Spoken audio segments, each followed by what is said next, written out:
Dave Whitson. Welcome to Dirtbag Rich. Thanks very much. What is the longest you've ever walked in one day? I had 4 days on the American Discovery Trail and the Oregon Trail when I was walking across the U.S. coast to coast, where I topped out around 50 to 51 miles. You know, there's a little fuzziness when you get up to that distance, just how far you ended up. But based on the GPS, it was, about 50, 51 miles. And the first time I did it, I didn't plan on it. It wasn't like I had mapped out that goal for the day, but it was sort of a classic situation for me where things were going wrong. The walking path that I was following was blocked by trail maintenance at times. They were paving the bike trail, and this was necessitating significant detours. And when I get angry, I walk faster, and then I also tend to walk farther. You know, like there might be a good, reasonable choice about where to stop. Like there was a town I had in mind that I was going to camp at, and I had the go-ahead to stay in the park there from the local authorities, but I was just still so angry that I kept going. And then eventually I got to the point where I was over 40 miles, and I'd never broken 50 before, and it was dark already, and there was nowhere good to camp regardless. And so I just said, screw it. And I pushed on. Because getting up to a nice round 50 somehow held this appeal, or like you could get revenge upon the maintenance crews by walking a bit farther at night? I think so. I do think so, on some level, vengeance is important and useful as a walker, but totally nonsensical vengeance, right? But it's almost like redeeming something from a day that went wrong, you know, that it's one way of salvaging a frustrating day. And I've learned over the years that when you get that wrathful energy, don't waste it, because if you try to go to sleep with it, it's just not going to be a good night's sleep. So you just burn that fuel off until that sucker's dry, and then you can sleep great again, and you've managed to transform that into something constructive and useful. I think you might have just found the topic for your next book, Dave, which is walking for revenge or wrath walking. Spite walking, yeah. Spite walking, that's very clickable right there. It's there's a limit to it. There you can end up feeling quite barren at the end of all of that. So it's a dance, like a lot of things, but it's useful to a certain extent. Over the past 2 years, I know that the past 2 years, 2024, 2025, have been a bit unique for you. What percentage of your year have you spent doing long distance walking? Gosh, a lot. I mean, I set off basically at the very end of June 2024 to finish up the U.S. walk. I finished that in mid-October, so 4.5 months there. Spent 6 months in Italy walking over the course of 2025, and was even in Japan for a couple weeks on the Kumano Kodo as well. So let's call it 11 months. 11 months out of 2 years. And really like 1.5 years. 1.5. Started at Yeah. That's right, because you stopped teaching for now, or maybe forever, in mid-2024. Is that right? Correct, yeah. So I wrapped that up in June, and then a couple weeks later I took off on the walk. So it's been a year and a half. Yeah. And let's say over the past 20 years, in an average Dave Whitson year, how long have you been walking? How many months or weeks have you been walking in an average year? Typically not more than I don't know, 1.5, because probably averaging 1.5. A lot of years months. with at least a lot of years with at least 2 months, because the teaching schedule keeps me grounded for a lot of the time. It's in the end you have about 2 months of downtime in the summer, but then a week in the spring, a week in December. And so often I would be taking students in the summer, and those would be 5-week trips, and then it would be a question of what else I could squeeze in around that. And so often I would need to squeeze in a scouting trip in December or over the spring for one of the guidebooks I do with Cicerone. So I would cram those into the margins, and I would do the student trip, and then I would see if I could eke out anything else in the summer. So you just have this incredible productivity, this incredible reach, it seems. You've written 3 Camino guidebooks, 1 book about pilgrimage. You've been running a podcast about the Camino de Santiago called The Camino Podcast since 2015. You've walked across the United States, you've walked back and forth across Italy, and then the Middle East, Japan, all these other, I can't even keep track. Has your life really been teaching plus walking? Are there any other significant aspects to the life of Dave that I'm missing out on here? Those are the two main things now. There was a time where I was balancing kind of two main forms of travel. One was the walking trips, and the other was educational trips in post-conflict societies, sort of focused around the concept of truth and reconciliation commissions. And so each year, my colleague Greg Bennick and I would take students to Rwanda, South Africa, Chile, Argentina, and as the years passed, it became difficult to keep doing both of those things, and so that slid off, and the walking took over. Let's talk a little bit about money right up here up front. Yeah. Is the model for your life like live in Portland, Oregon, teach, save money, so spend less than you're earning, and then spend out of your savings when you're out there walking in some other part of the world? Is that more or less how it works for you? Yeah, it's that simple. I don't spend money. I don't I don't have a phone plan. I don't stream. I don't have vices. I am remarkably boring. I don't pay for a gym. I go for walks or runs. So I mean, I think people just piss away so much money, and some of that is valid, and it makes their lives richer and it makes them happier. But I think a lot of it is just sort of done without much thought, just because it's conventional. And so if you just think about however much people are spending on their phone on a monthly basis, I don't know if it's $50, $100, wherever it falls for them, like that right there is almost a flight to Europe, depending on where you are. Mm-hmm. And so that opens up a lot of possibilities. And then the other thing that's worked out really well for me over the years is that I've been able to combine interests. In other words, even before I was hired as a full-time teacher, I was organizing my first student walk on the Camino. And so those are all trips where I'm not paying to walk the Camino. And, you don't make much money from guidebooks. But in the end, hopefully you can at least break even on the scouting trips to write the guidebooks and balance some of that stuff out. And so over the years, I've been able to do a ton of travel where it's not coming out of my pocket. And in a lot of cases, I'm actually getting paid to do it.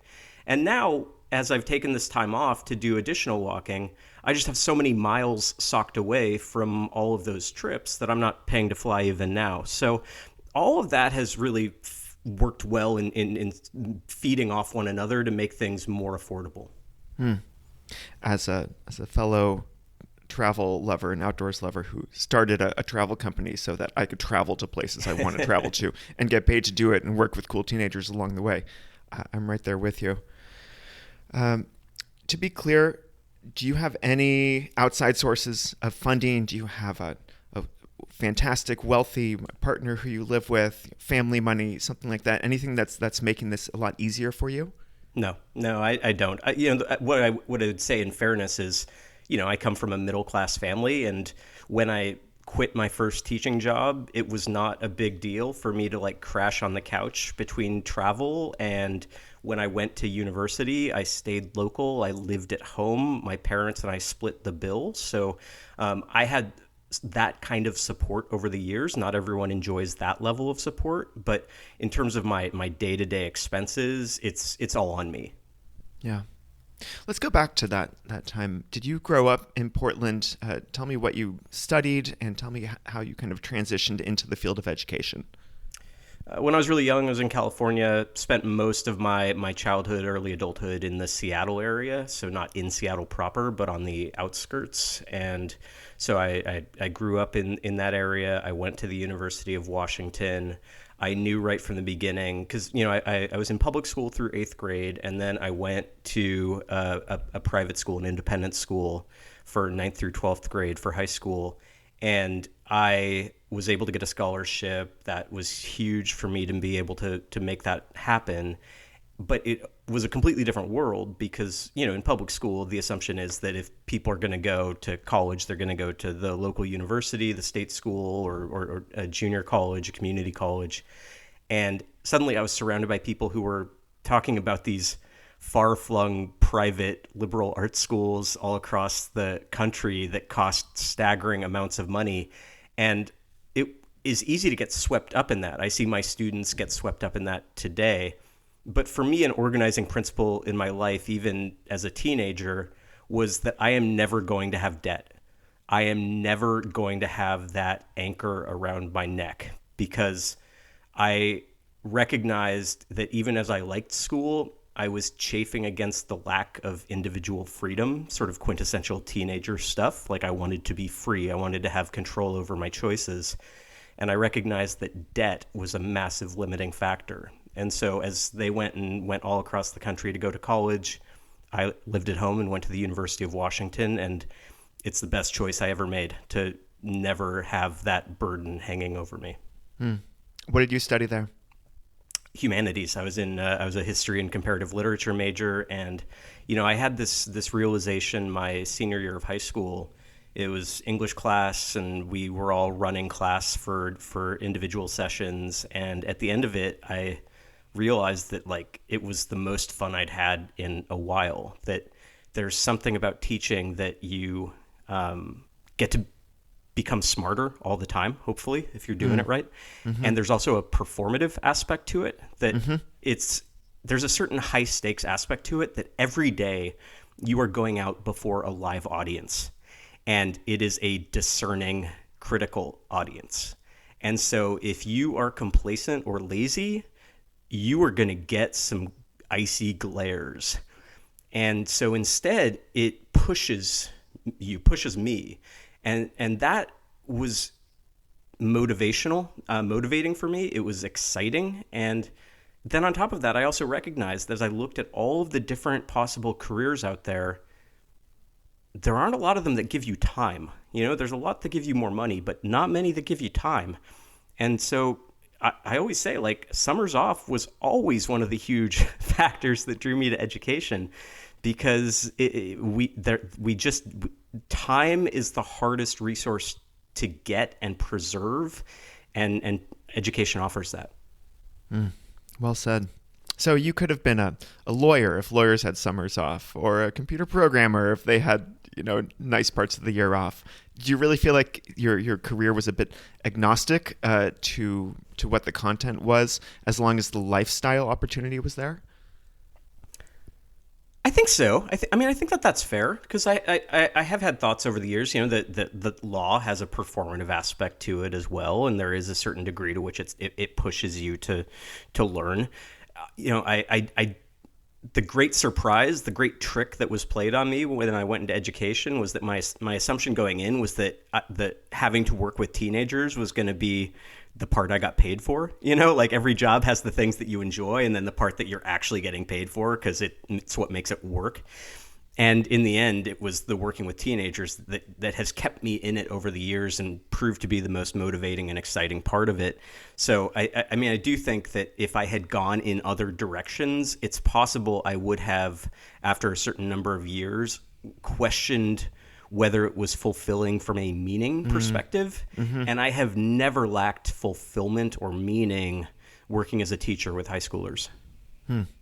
Let's dwell on this, because the whole Dirtbag Rich project is about having sufficient time flexibility, which you've already discussed, having enough money to do what you want, but not so much that you're sort of trapped or obsessed by it.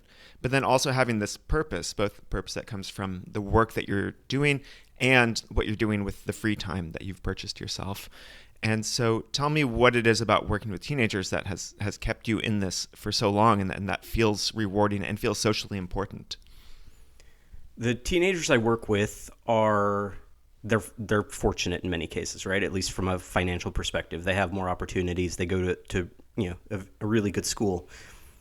What that means is that I am working with students who are well-equipped, they're prepared, and they're often intrinsically motivated, and if not, they have enough extrinsic motivation to keep their head in the game, and they come around to it. So I get to work with these students who have incredible capacity, high level of investment, and for all the stereotypes about teenagers, there is just an earnestness and openness that is lacking in a lot of adults. That they Mm-hmm. want to improve, they want to be taken seriously.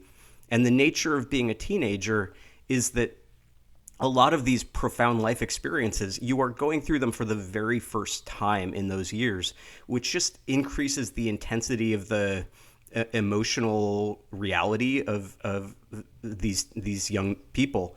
And on one hand, that is exhausting sometimes when everything feels like the worst thing or the best thing that ever's happened. But on the whole, it just brings a ton of energy to the space. And I think for me, that's the biggest thing is, I want to be around people who surround me with energy because then I can reciprocate. We can sort of build something out of that shared juice.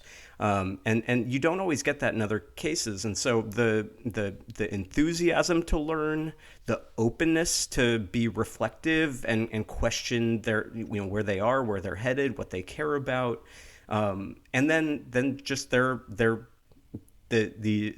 degree to which it can be intimidating to know that you are surrounded by people who are as smart or smarter than you, and they're going to challenge you and they're going to test you in the most positive and constructive ways. It's elevating. And for me, that's the big thing here is not just meaning, but also for me, what education has offered over the years is this appropriate challenge combined with a high level of autonomy. This is, again, a consequence of the kinds of schools I've worked at. I know there are a lot of teachers where they don't have control over what they teach. They don't have as much choice or say over that, and they have more complicated demographics that they're working with. The schools that I've worked at, I have had just almost absolute autonomy to make decisions about what I'm going to teach, how I'm going to teach it. And that means that I obviously can focus on things that I'm passionate about in combination with things that are of critical importance to the students in terms of their capacity to engage with the world around them. And it's always challenging me to master new material and to push the way that I teach. When you have control over things, you often are more self-critical, right? Because you have that level of investment and ownership. And so for me, that's been huge over the years, that I have always been able to see that next step in my development and progression and who I want to be. And my growth as an educator has propelled my growth as a person. In other words, I think that I'm a better person today because I was an educator as opposed to, say, a lawyer. Mm-hmm. You anticipated my next question, which is how you deal with the constraints of the school system. But it sounds like you've really had ideal circumstances in that regard. What about teaching history to teenagers? I have a guess as to how you make it interesting, just based upon your writing, which is extremely compelling, travel writing and narrative and adventure writing. Um, but history is just, I think stereotypes is one of those subjects that is tough to engage young people. And so what's your approach to that? That whole concept is bizarre to me, right? Like, how on earth could history feel inaccessible or irrelevant? And I guess the answer is when it is exclusively limited to what happened in the past. But any topic, you can find connections to the present and things that are happening right now that are important to the people in that room. And so that's the most basic move, is to just design your curriculum with the present in mind and think about how the past can help to explain the present, how the present can get us to engage in different ways with the past. I think sometimes schools get themselves into trouble by sort of locking in a particular time period, that you have to do a survey over a set number of years within a geographic location. And, that you can make that work. You can make anything work. There's interesting material across every era.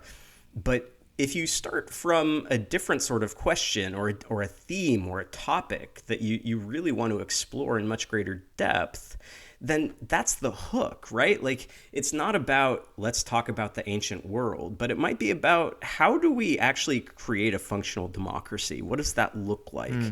What does justice mean? How has it evolved over the years? Why is policing the way that it is in America? Obviously, I'm narrowing the scope there quite a bit, but with any topic that is in the news and important today, there are fascinating tendrils that go far into the past, and those give you an opening to explore and make connections and transform history from something that's purely an intellectual exercise to something that's incredibly important and valuable, especially in a moment when people in power are constantly making reference to historical justifications that are not in any way grounded in fact.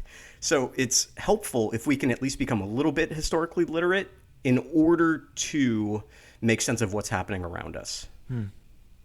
Yeah, you're making me realize what my favorite history books, which I've read in recent years, what they do. It's compelling human stories, not just facts, numbers, summaries, overviews, and then a lot of interesting connections to present beliefs and conflicts and stories.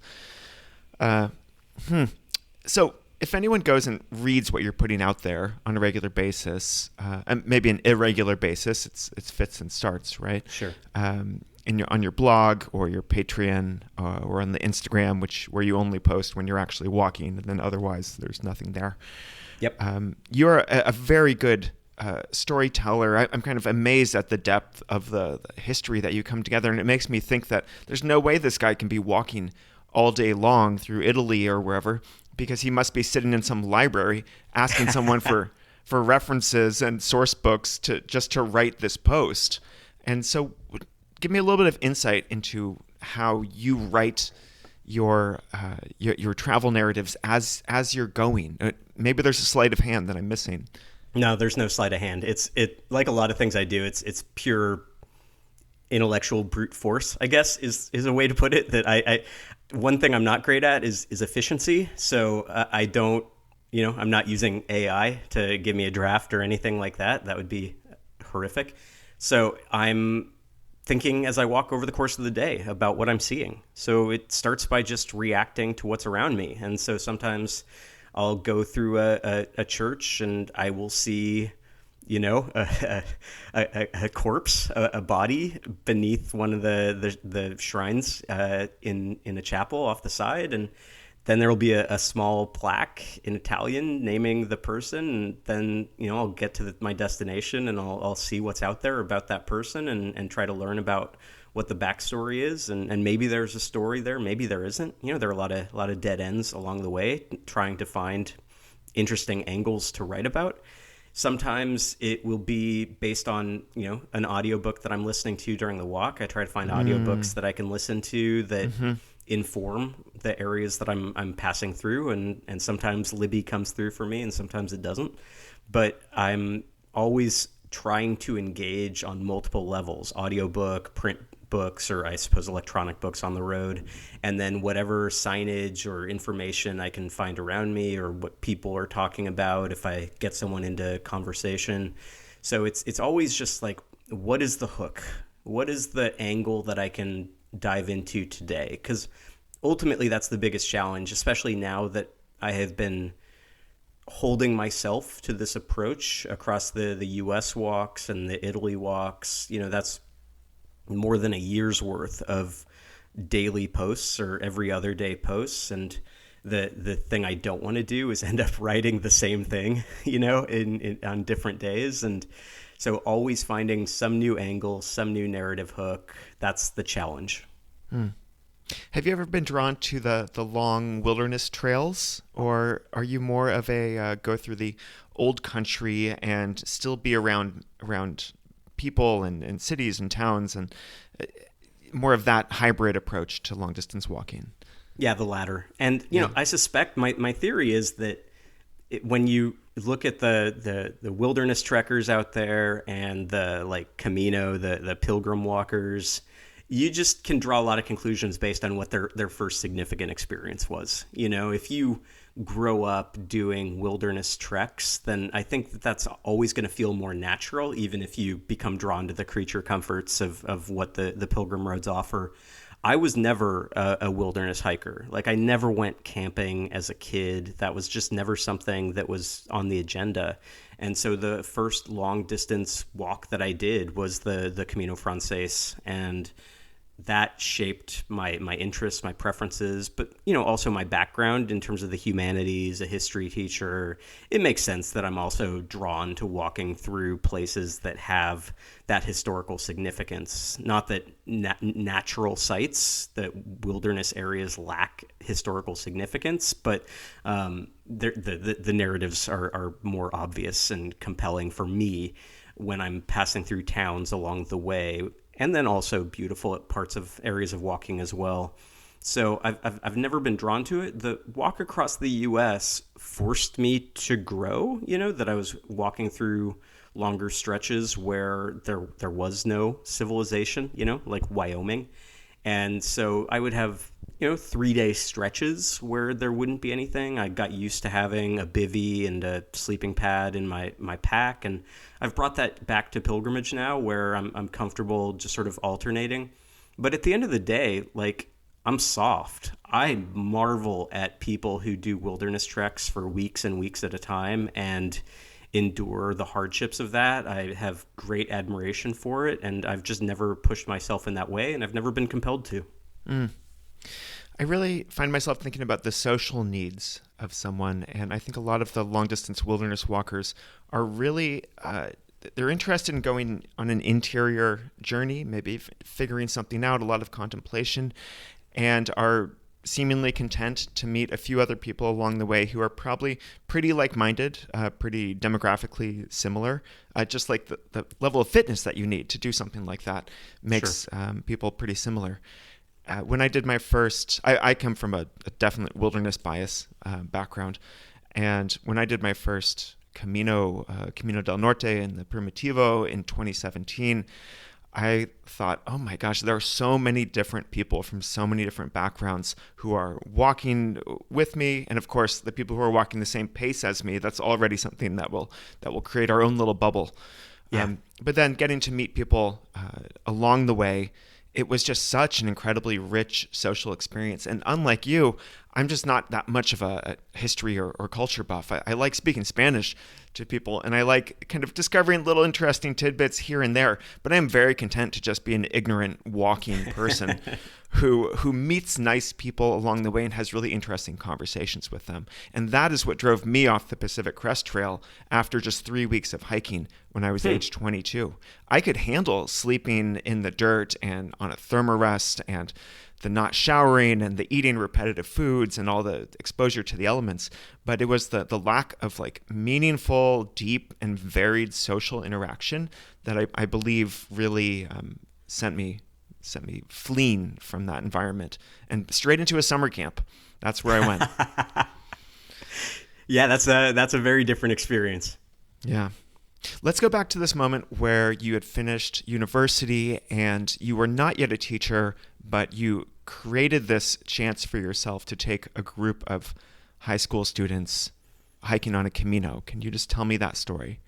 Sure. So I made my first Camino 2002. At the end of it, realized that, like, yes, this has got to be something that students do. And so I spent some time thinking about that while I was also, working on getting hired as a teacher. But eventually I decided to go ahead. I got one of my old teachers to join me as the co-leader for the trip.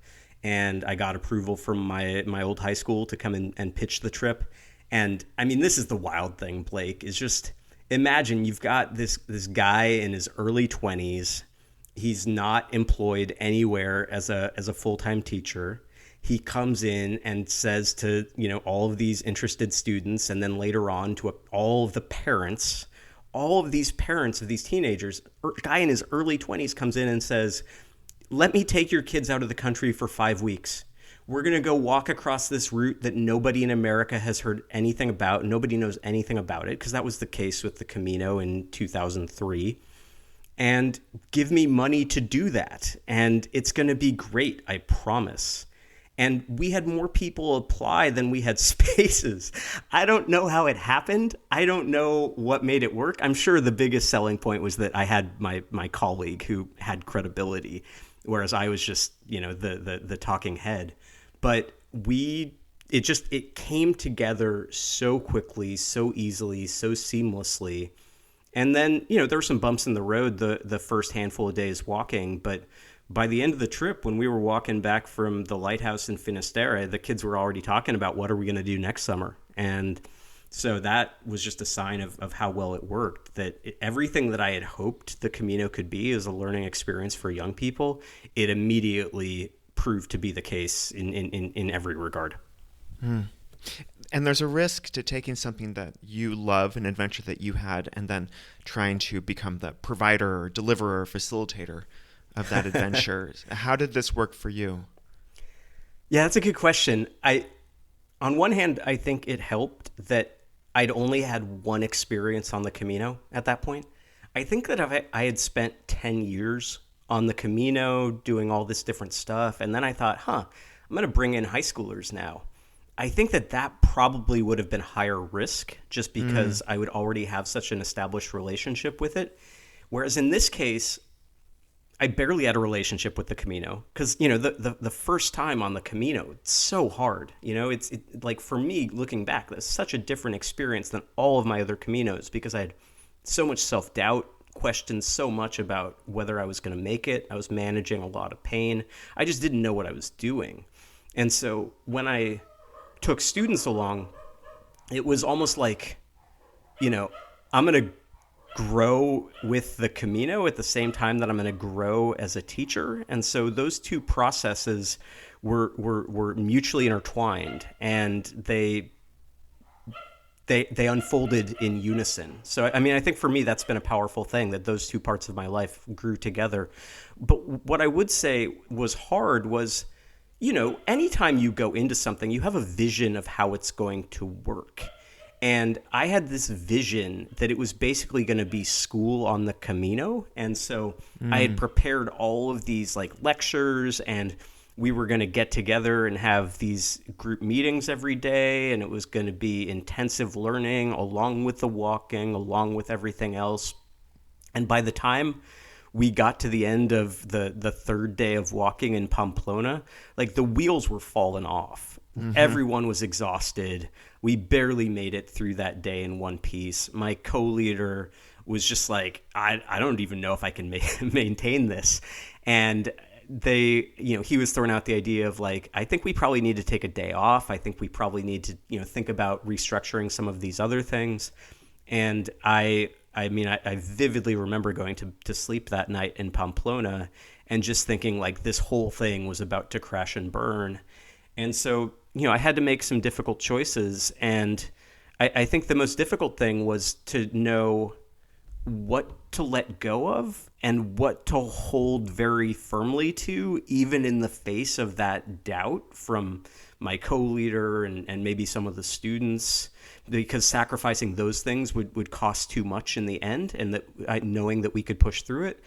And so I think that was the balance, was how to be responsive and address the legitimate challenges without overreacting, and maintaining confidence and faith in some key parts of the plan and the process. And for me, that was a pivotal learning experience as an educator, because I do think, especially in recent years, when we have tried to be more responsive to student mental health needs, that we can sometimes overreact and pull back too much. And I don't think that that's helpful for students in the end when we are overreactive. And so finding that sweet spot between being responsive but not overreactive, that's something I learned on that first Camino with students. So I'm curious, what did you decide to keep and what did you jettison? We jettisoned a lot of the lectures, a lot of the evening group stuff. We shifted it over to group meetings that were, just sort of communal, reflecting on the day, some quick things, and some educational things we could slide in, but we didn't take a day off. We kept the schedule, but we managed to just sort of build in more downtime over the course of the day, making sure that there was adequate time for people to rest and recover and do all of the things, the self-care routines that are important. And some of that we were then able to fix right on that trip. And then a big part of it was what we did better the next time, because the training, the packing, a lot of those things we really nailed down, and we didn't have these problems recur again. So, but most of it was trimming away the unnecessary stuff. So figuring out what is essential, right? Like what's mission critical for the experience, and what's nice to have but not necessary. I just want to linger here a bit longer. What is mission critical to have to get this full Camino experience? And of course, we're talking about in a group context. Yeah. Most people, they go into it as an individual or maybe a couple of friends walking together context. But let's just stick with the student group. What is essential to have for a student, for a teenager to walk away? So like, wow, that was a transformative experience, rather than, wow, that was a nice walk through Spain. Yeah, thanks for clarifying that, because I do want to avoid any sort of dogmatic statement about like this is how you do the Camino, because obviously people come from all different backgrounds, experience levels, physical capacities, and so there are lots of different ways to do it. My belief has been that with students, you need a long trip. One of the things that's really clear in the research on educational traveling abroad, is that the first week of a trip, that's the entry process. You're not really there yet. You're just getting your feet under you. You're getting over jet lag. You're getting over all of these transitional challenges.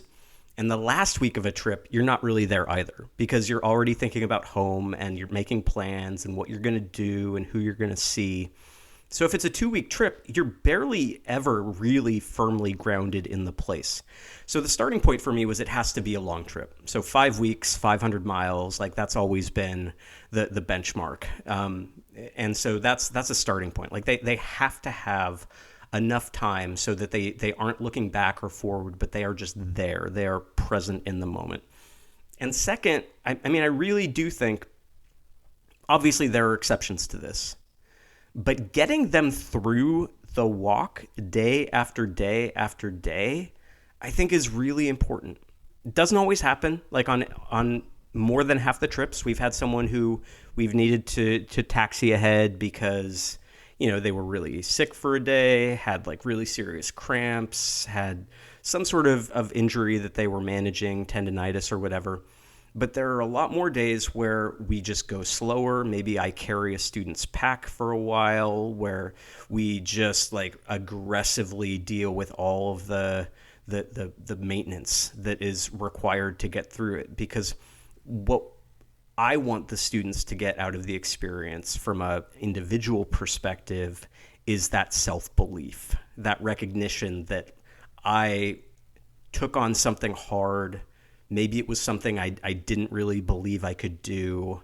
I encountered physical difficulties that I would just turtle up if I encountered at home. And instead, I kept moving through them. If it's hot, if it's miserably wet, regardless of the conditions, like same thing. I got my pack, I put it on my shoulders, and I went out the door. Or maybe, I don't have my pack, but I'm still doing it. And I just think that is a powerful experience to carry forward. And in most cases, they do have that capacity. They don't realize that they do. And so that's incredibly important. And so that's the individual, right? Like there's the group, there's the social part of it and how they grow together with their peers. And so getting them to not just walk with one or two people who they're comfortable with, but to get them to work on building relationships with others around them, learning what it's like to be in a shared space day after day after day. Because we sleep in the dorms. We don't do private rooms. So we're always there with each other, with others outside the group, and meeting people from outside the US. And so that's a big part of it. But yeah, I think on an individual level, I want them to be pushed into the deep end. I want them to go through some dark places, because once they come out the other side, often, one of the things that students will reflect on afterwards is like, I walked across a country, so like, why would I think that I can't do other things? Yeah, I can do hard things. That's the Yeah. takeaway. Yeah. And they don't often get that message. Yeah. Or the hard thing is very abstract or academic, or I got into a certain college and fulfilled expectations. And this is just so visceral, and especially if they have some, blister trauma or some day where there's a bunch of horseflies attacking them, that's just so much more. That's a story to tell, which is so much more vivid than the typical stories of teenage achievement. Let's linger just a little bit longer on the student travel part, and then I'm going to bring it back to you, the individual, Dave. Sure. Is there a moment that stands out from you leading student groups in which maybe it's a kind of moment of meaning or transcendence where you're like, wow, I am doing something super cool and enjoyable and meaningful because this just happened. I just witnessed this.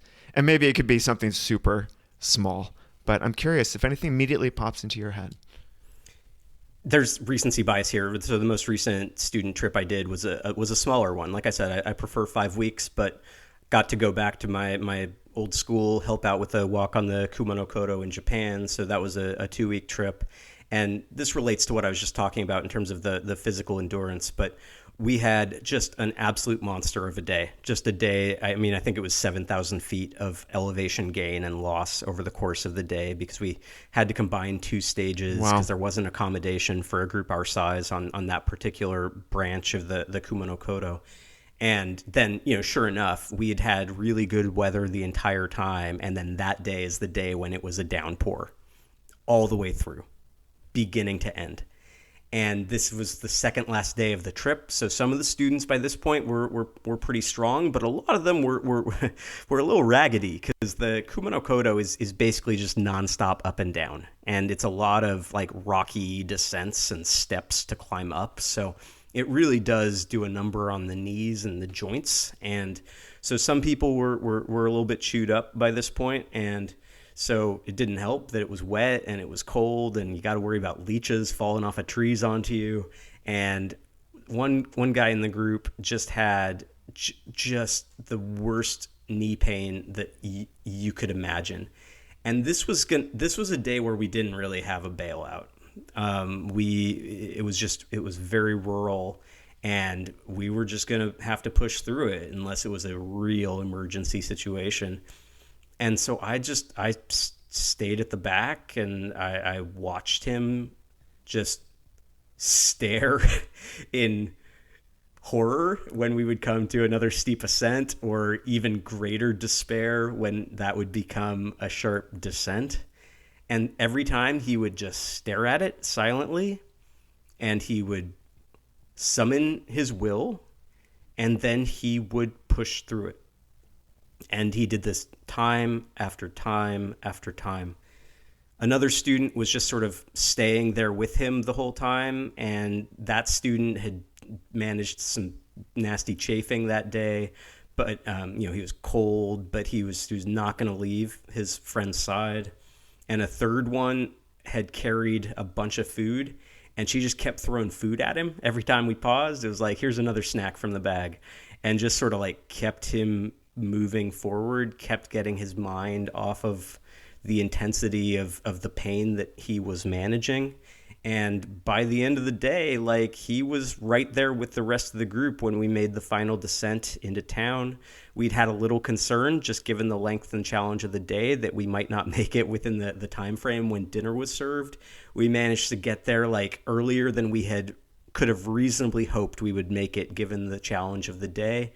And he was right there with everyone else when they went over to the hot springs to soak off the day, and ate his full fill at dinner. And so again, it goes back to that. I mean, I think so often we are setting the bar low with teenagers in terms of what they can do, and we're so scared of them failing and having to deal with failure.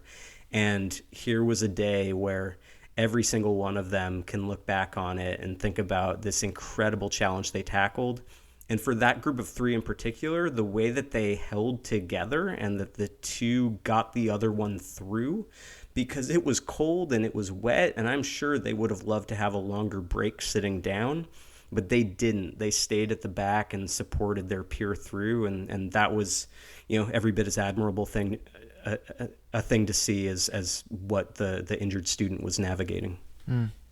So even if you're not primarily in wilderness contexts, it sounds like there are still these epic, physically, seemingly impossible days that you or the students that you're working with or other people you might be hiking with are dealing with. And as we talked about in the very beginning, sometimes it's a result of closures and unforeseen circumstances, a little bit of revenge walking in there. But people can walk any kind of walk that they want. If they want to turn it into a physically grueling sufferfest, they can, and I'm sure that many do. And if somebody just wants to walk 5 or 8 miles and linger and drink their espresso and read blog posts about whatever church they just passed by, they can do that too. That is the beauty of pilgrimage, that it is customizable on certain routes, right? Like the Camino Frances, the Kumano Kodo. There are certain sections where you can do really short distances and other ones where you can do longer ones. And one thing I just want to underscore is certainly neither with students nor individually do I want to make it a sufferfest, right? Like, for the most part, I really like walking long days, and I don't know what I would do if I were finishing at 11 in the morning every day, as some people do on the Camino. So that's right. It's for me, like this on the Italy walk, I think I was averaging just under 40 kilometers, 24 miles a day, and for me that's kind of the sweet spot. This is a nice seg into the next thing I wanted to ask you, which is, do you feel like you're monomaniacal in your love of walking? Do you have, are there other parts of life that you feel like you may have traded away or even the S word, sacrificed, in this relentless pursuit of long distance walking? Do you feel like you've missed out on anything, Dave? Well, I guess I have two answers to that question. One, I am sure I have missed out on things, right? Like, that's the nature of life, that you make choices and you pick one thing and you miss out on the infinite other things that you could theoretically be doing. So I am sure that there are different versions of Dave that exist out there that are more content and happier. On a day-to-day basis, that thought never enters my mind. So I don't ever feel like, dang, I'm really missing out on some cool stuff there. I am super motivated and excited about whatever it is I'm throwing myself into. I mean, that's the great thing about school is just, we're all on 1-year contracts basically. So every year, like, we would get a new letter off inviting us to come back, and we'd have that chance to make a decision. So every year that I was teaching because that is the number one thing I wanted to do. Because again, I don't live with debt. I live with savings, and so I do have that flexibility. I do have that option to leave, to vote with my feet if I'm not happy in a particular moment. And I would say the biggest challenge I had, the hardest thing, was leaving the school to do the walking. And it's because, the situation there is I wasn't motivated to leave. I was motivated to go do this other thing, to challenge myself in a different way. And as I told the students, like, it sucks that you can't simultaneously be in two places, because I would have loved to continue to be around the students. But it was a point in my life where it was time to go and test myself and challenge myself in a different way. And, I just hadn't had a lot of opportunities to immerse myself in a really long walk and see what that would be like and how that would unfold with having time to write about the experience afterward. And so it was the right time to push myself in that way. But no, on the whole, I don't go around thinking like I'm missing out on all this other stuff. I don't feel that at all. I suspect on some level that I would enjoy other things, but it's not on my radar at all. And I am quite content with the choices I've made. How does this work with relationships? I mean, it is there's no question it's a challenge. Like if you want to live an unconventional life, like that can create some complications in certain contexts. One of the things I learned about myself over the years is that I like myself the least when I am in a relationship, in part because I, in a relationship, it often felt like that would lose to whatever I was motivated to do at a particular time. So like, I'm sorry, I don't understand. What would lose? the relationship. In other words, like if I was like really in it at school, if I was planning a walk, like I just had way more motivation to invest energy in that than in the relationship. And so that was just something I discovered about myself over the years and had to come to terms with. And so I mean, I think that like, is that a personal failing on my part? Is that just another layer in which like what I'm motivated by is like slightly unconventional? I don't know. But I definitely got to the point where I was single for a while and I didn't miss it. This takes us into a bigger question I like to ask, which is like, how are you not made for this world? What aspects of modern society do you feel like you're really truly unable to conform to or to play along with? You talked earlier about how people spend a lot of money without really thinking about it, and to you that it's just sort of abhorrent and obvious that's not how you're going to spend your resources. And you just told me that your motivation to teach or to go and on these walking adventures is like pretty much always going to win against the prospect of what people would call like a normal, long-term, stable relationship. What other ways do you feel like you are just like an alien living among us? You know, it's interesting. So, I mean, obviously, I mean, I think the phone thing is the biggest differentiating factor. It's just the fact that I don't live with a smartphone that is attached to a data plan. I don't text. I don't use most apps. So I do have like a smartphone. It functions off of Wi-Fi. I use it to listen to audiobooks and I use it for GPS. But like otherwise, now that I'm at home, it disappears. So I think for me, that's probably the single biggest differentiating factor in terms of how I live in comparison to other people. Mm-hmm. What I would say is like, I don't necessarily feel like an alien so much as, I don't know, a parasite. Like I am living quite well off of these structures that exist that other people are fully invested in, right? Like I couldn't have taught at the school that I taught at and do all the travel that I do if people weren't like deeply invested in the status quo. And, pilgrimage would be a lot harder if there weren't all of these people who were invested in that. And so all of these things that I enjoy and that I like to do, I just do them in a different way than some people do. And so I take advantage of all of the money and the investment and everything else that goes into some of these structures and practices without being a central contributor to it. So I'm on the margins more than I am like in a different galaxy. I'm really glad you said that out loud. This is something I think about all the time. Often when I'm off on some beautiful hike or trail run on some well-developed trail that would be very busy and crowded on a weekend or on a holiday, and I'm out there on a Tuesday, and it's beautiful weather, and there's hardly anyone else. Maybe some retired people are out there walking their dogs, but I'm the only person in my broad age bracket who's out there really enjoying himself.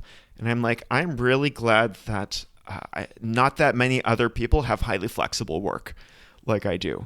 And like, it feels kind of bad to say that to myself because I want more people to enjoy their lives and experience autonomy and have flexibility. But at the same time, it's kind of nice to be the parasite leeching off of everyone else's more predictable schedules, just to give us one example.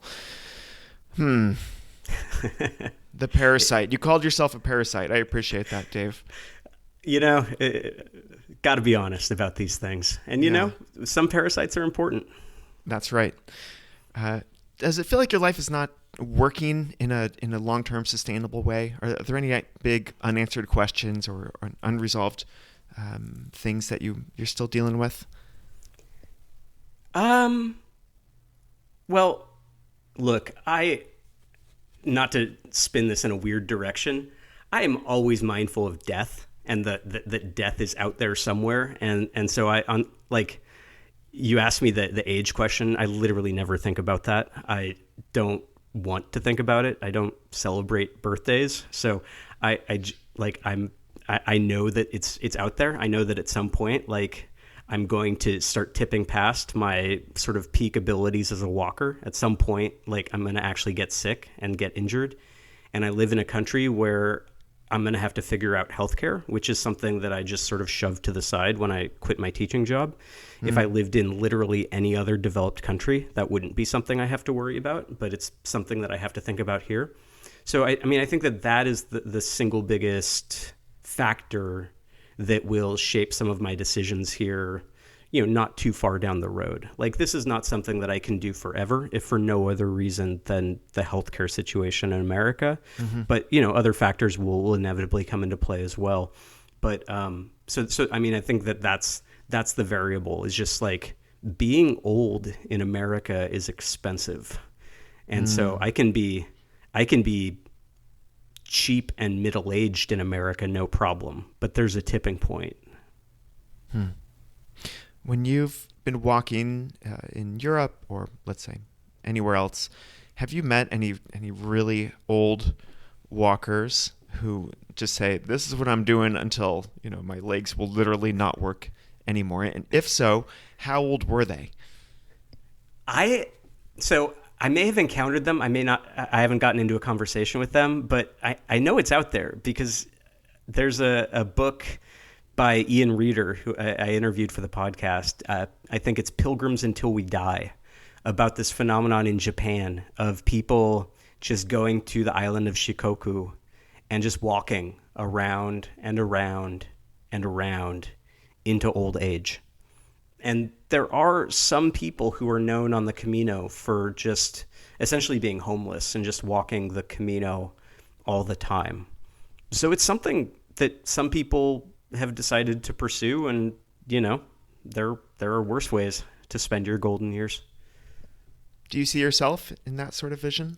I have no idea. I don't predict the future. Like, who knows, right? Like, what's exciting is that I have now made it through these two giant walks, the US and Italy, and I haven't finished thinking like, well, I'm glad that's over. I don't need to do that again.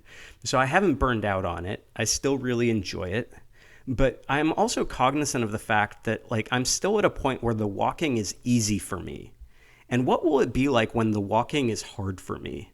That's something I'm going to have to learn about, because I just haven't had to. Like, I have been immensely fortunate when it comes to that. And so we'll see what happens. But yeah, I mean, you make predictions about the long-term future, and then, God laughs at you, right? So that's what happens. So I really don't have like super long-term plans. Like, I live in a way where I'm not like putting myself in a super vulnerable position, right? Like, I'm not burning through everything I have. Like, I'm very conservative when it comes to that stuff.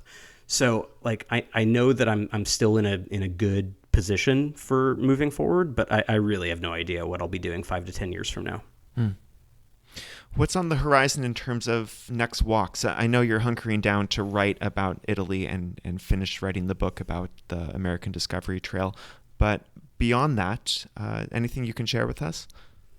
Well, I'm overdue now to revisit the walks in the guidebooks. So that's definitely a priority. And one of the things that I'm going to be working on with the Camino del Norte, which is on the north coast of Spain, is just adding again to the kinds of variants, the different ways that you can get off the route where it might be more interior, more paved, and see more of the spectacular coastal scenery along the way. So I'll be working on that. I'll be fleshing out that book, and then we'll be peeling off the Camino Primitivo part of it and adding the Camino Salvador, which is another sort of mountain walk that links with the Primitivo in Oviedo. So there will be some scouting of places I haven't walked yet, some revisiting of routes that I have walked, and that will take up a chunk of time. So that's the practical and maybe boring answer in terms of what's next. And then down the road, it's a question. So we'll see. But I'm definitely facing now a pretty major backlog of stuff that I need to write about. Mm-hmm. And will you be going back to the classroom? I have no idea. Okay. You're really okay with just not knowing what's coming down the road, it seems, aside from I need to finish my writing projects. Yeah, I mean, it's a luxury. And I would love to be around students again. Like, I definitely miss that. I don't know if I could teach, 5 history classes all in a row, as I did at the beginning of my career. Like, one of the challenges is that I had like the best job in education one could have. That's why I stayed for a really long time. And so to figure out like what would be an appealing teaching role, education role that would draw me back, that would have me motivated to work at the level that I expect of myself, which is a very high level. Like I'm not sure what that role would be. So that's part of the uncertainty, is that I'm not just going to go out tomorrow and apply for 20 different full-time teaching positions. I'd be looking for something a little bit more distinct. And for anyone who wants to find everything that you do online, is there possibly a central repository website that we can point them toward? Yeah, fortunately there is. DaveWhitson.com, WHITSON. And so that's the home for it. There is a Patreon that people can sign up for if they want to, and that's beautiful. And it has like a ton of other stuff packed in. So if you haven't looked at that before and you are looking for something to read that will keep you busy for a few weeks, you can definitely find it at DaveWhitson.com. Dave, thanks so much for coming on Dirtbag Rich. Thanks for having me, Blake.